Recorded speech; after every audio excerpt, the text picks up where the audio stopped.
The War of the Worlds by H. G. Wells. Book 2. The Earth Under the Martians.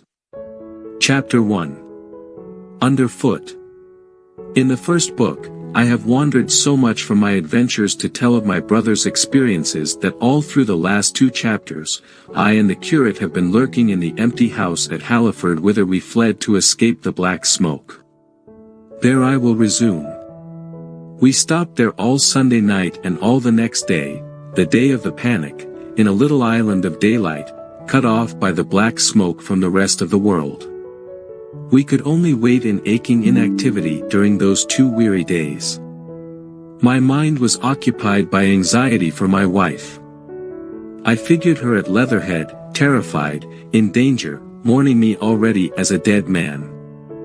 I paced the rooms and cried aloud when I thought of how I was cut off from her, of all that might happen to her in my absence. I knew my cousin was brave enough for any emergency, but he was not the sort of man to realize danger quickly and rise promptly. What was needed now was not bravery but circumspection. My only consolation was to believe that the Martians were moving Londonward and away from her. Such vague anxieties keep the mind sensitive and painful. I grew very weary and irritable with the curate's perpetual ejaculations. I was tired of the sight of his selfish despair. After some ineffectual remonstrance, I kept away from him in a children's schoolroom containing globes, forms, and copybooks. When he followed me, I went to a box room at the top of the house and locked myself in alone with my aching miseries. We were hopelessly hemmed in by the black smoke all that day and the next morning. There were signs of people in the next house on Sunday evening, a face at a window and moving lights, and later the slamming of a door. But I do not know who these people were nor what became of them. We saw nothing of them the next day. The black smoke drifted slowly riverward all through Monday morning, creeping nearer and nearer to us, driving at last along the roadway outside the house that hid us.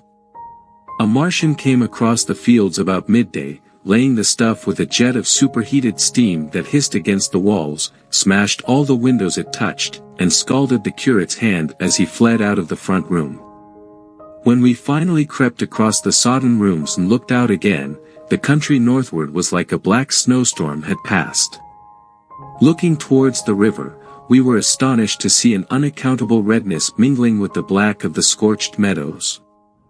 We did not see how this change affected our position for a time, save that we were relieved of our fear of the black smoke.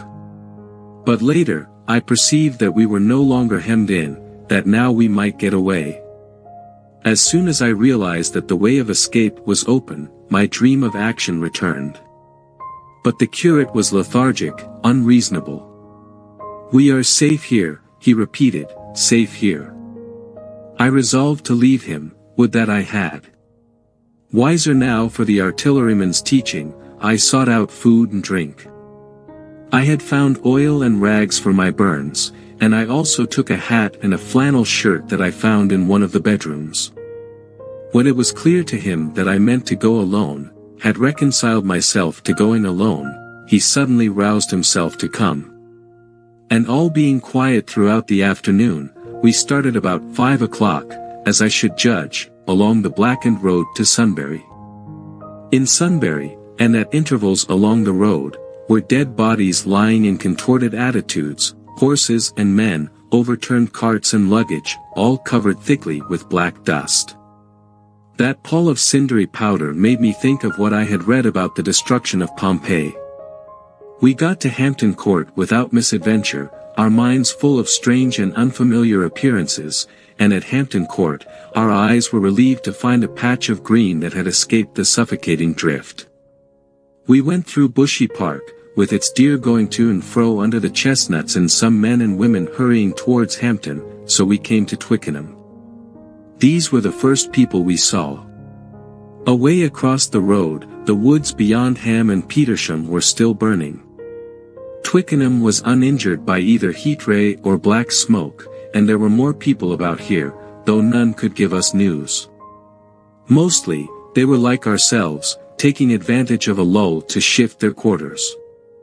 Scared inhabitants, too frightened, still occupied many houses here, even for flight.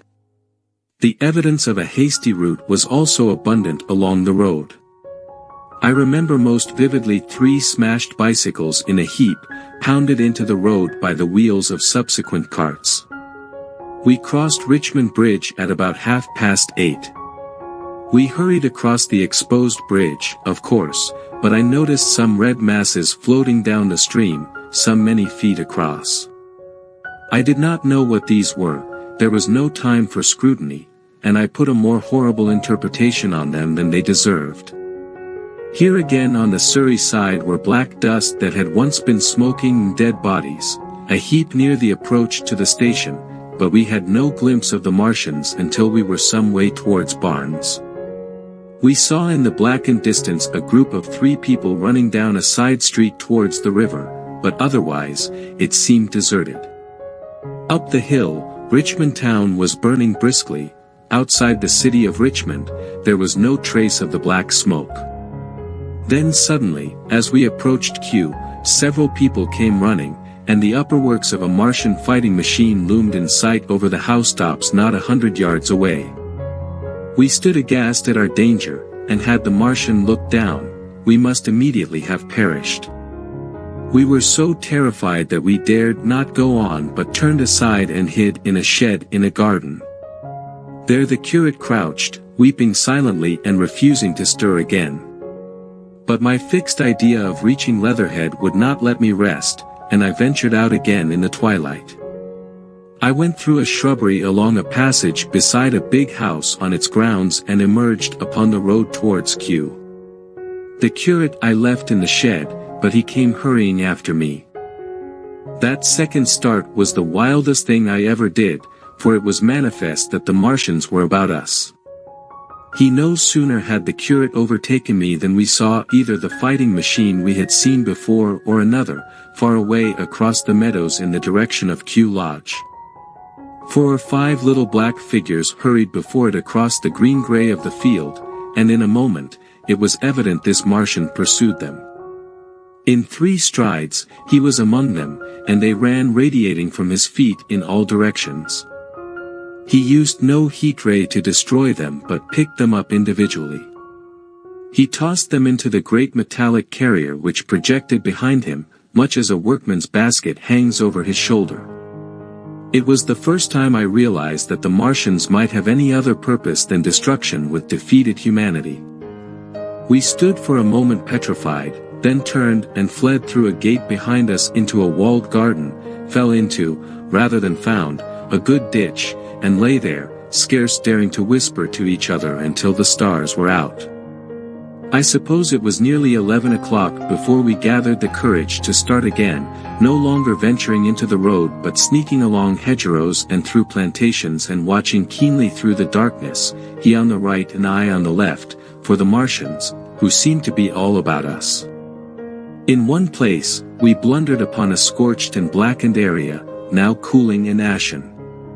Some scattered dead bodies of men burned horribly about the heads and trunks but with their legs and boots primarily intact, and horses killed 50 feet behind a line of 4 ripped guns and smashed gun carriages.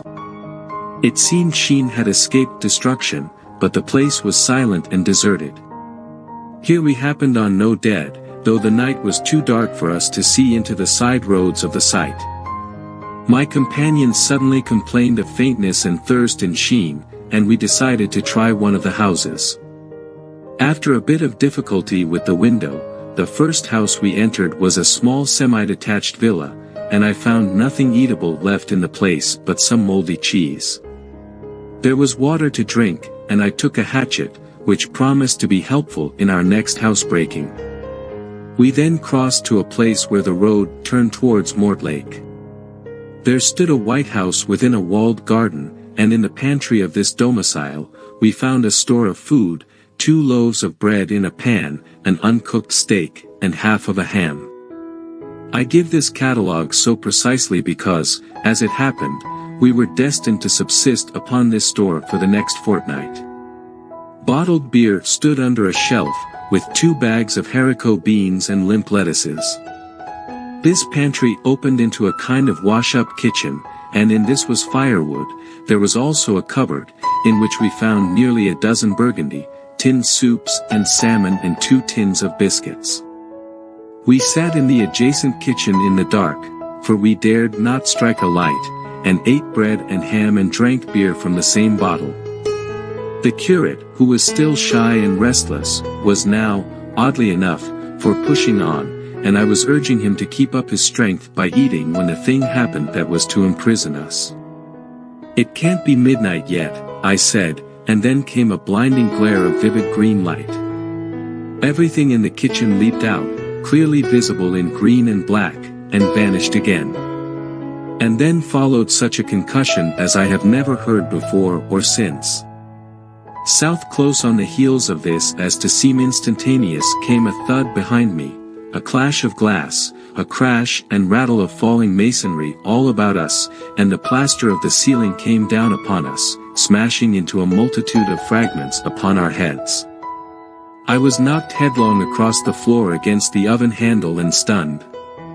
I was insensible for a long time, the curate told me, and when I came, we were in darkness again, and he, with a wet face, as I found afterward, with blood from a cut forehead, was dabbing water over me. For some time, I could not recollect what had happened. Then things came to me slowly. A bruise on my temple asserted itself. "Are you better?" asked the curate in a whisper. At last, I answered him. I sat up. "Don't move," he said. "The floor is covered with smashed crockery from the dresser. You can't possibly move without making a noise, and I fancy they are outside." We both sat relatively silent so that we could scarcely hear each other breathing. Everything seemed deadly still, but once something near us, some plaster or broken brickwork, slid down with a rumbling sound. Outside and very near was an intermittent, metallic rattle. "That," said the curate when presently it happened again. "Yes," I said. "But what is it?" "A Martian," said the curate. I listened again. It was not like the heat ray, I said, and for a time, I was inclined to think one of the great fighting machines had stumbled against the house, as I had seen one struggle against the tower of Shepperton Church. Our situation was so strange and incomprehensible that we scarcely moved for 3 or 4 hours until dawn. And then the light filtered in, not through the window, which remained black, but through a triangular aperture between a beam and a heap of broken bricks in the wall behind us. The interior of the kitchen we now saw grayly for the first time. The window had been burst in by a mass of garden mold, which flowed over the table upon which we had been sitting and lay about our feet. Outside, the soil was banked high against the house. We could see an uprooted drainpipe at the top of the window frame. The floor was littered with smashed hardware, the end of the kitchen towards the house was broken into, and since the daylight shone in there, it was evident the more significant part of the house had collapsed. Contrasting vividly with this ruin was the neat dresser, stained in the fashion, pale green, and several copper and tin vessels below it, the wallpaper imitating blue and white tiles, and a couple of colored supplements fluttering from the walls above the kitchen range. As the dawn grew more apparent, we saw through the gap in the wall the body of a Martian, standing sentinel over the still glowing cylinder. At that sight, we crawled as circumspectly as possible out of the twilight of the kitchen into the darkness of the scullery.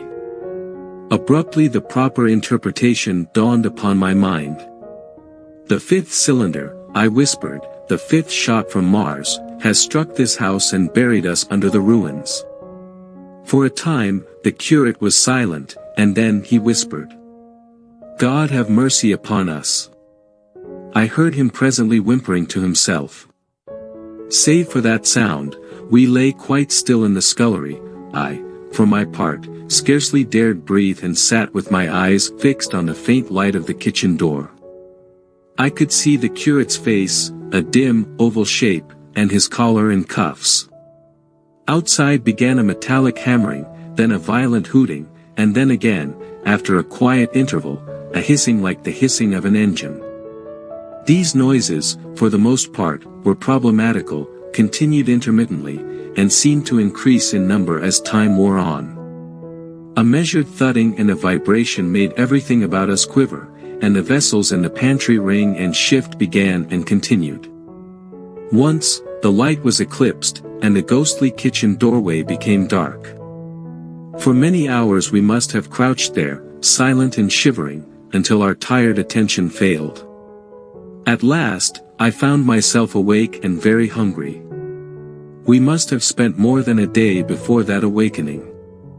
My hunger was at a stride so insistent that it moved me to action.